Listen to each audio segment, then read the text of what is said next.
I feel, or at least I hope, that most of you will not need the advice in this video. Some DMs, however, especially if they're new or have transitioned directly into the DM seat without passing through the player's chair first, often run Dungeons & Dragons in a way that is, in my opinion, unadvisable. You may be under the impression that you need to take your players on an immersive narrative experience with a beginning, a middle, and an end that will captivate them the same way that the best blockbuster movies do. But while that is certainly possible, it rests on an assumption that is not healthy. There's a better way. A way that not only will make your players have more fun and provide a more rewarding experience to everyone, but also completely revolutionize the way you enjoy the game.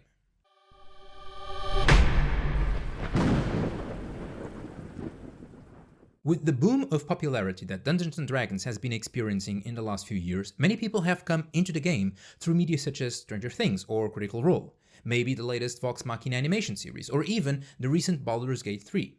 For a lot of D&D's most recent players, that is their first exposure to the game. However, people consuming those products are not really experiencing Dungeons & Dragons.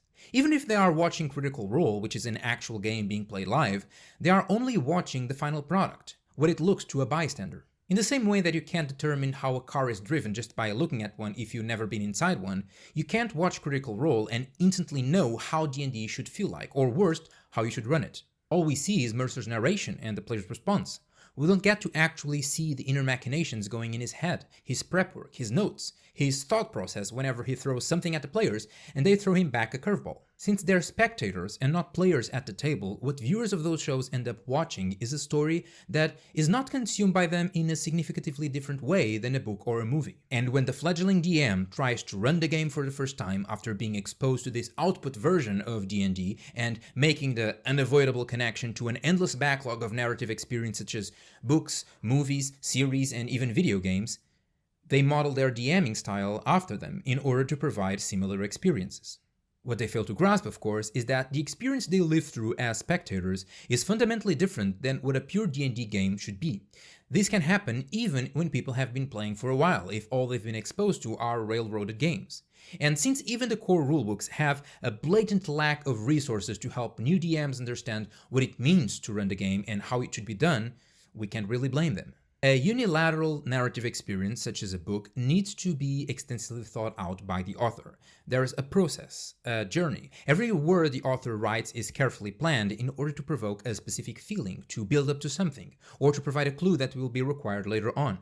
To use a metaphor that is not innocent at all, they designed a roller coaster for the reader, and while the joy for them resided in designing the roller coaster, for the reader it's all about enjoying the ride. But that's not applicable to D&D.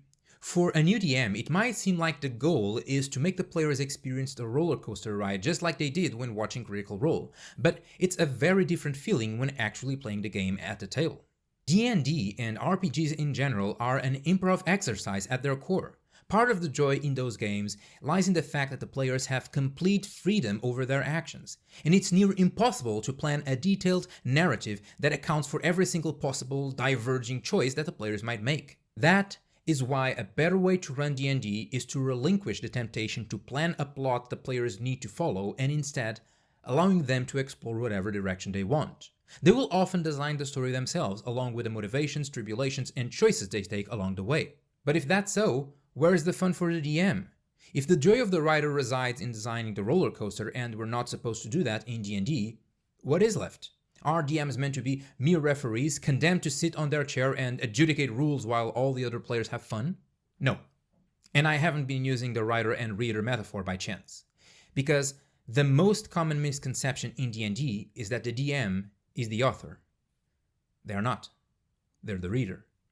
The DM exists to have fun creating situations and seeing what the players will do with them. Of course, it's more collaborative in nature than this. After all, there are many back and forths, but at the core, the biggest fun in being a DM is to be the audience to the story the players are creating with the prompts they were given.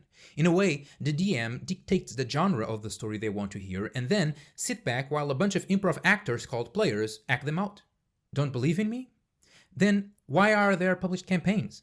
If the joy of being a dungeon master is to write a story and shoehorn the players into it, who would have fun running a pre-written campaign by someone else?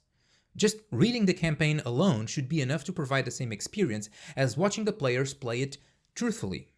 I should add a disclaimer that there are many ways to play D&D. If you have fun with it, who am I to judge what you're doing in private with your friends as long as everyone's having fun?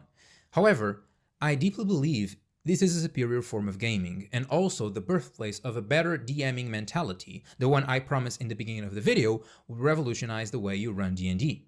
Instead of playing to see if the players will complete the campaign you wrote and follow the plot you prepared for them word by word, run D&D to see what happens next. Resist the temptation to write or plan a finale for your campaign or for your encounters. Don't force the players to succeed or to face the enemies in a certain way. Don't program the solution for their conversations like a video game. Allow them to devise the finale they like the most. Allow them to fail. Allow them to come up with creative ways to fight on their terms. Allow them to drive conversations in ways you never thought possible.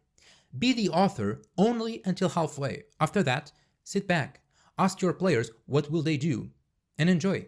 Run the game to see what they do next. This is the core reason why humans enjoy stories after all, to see what happens next.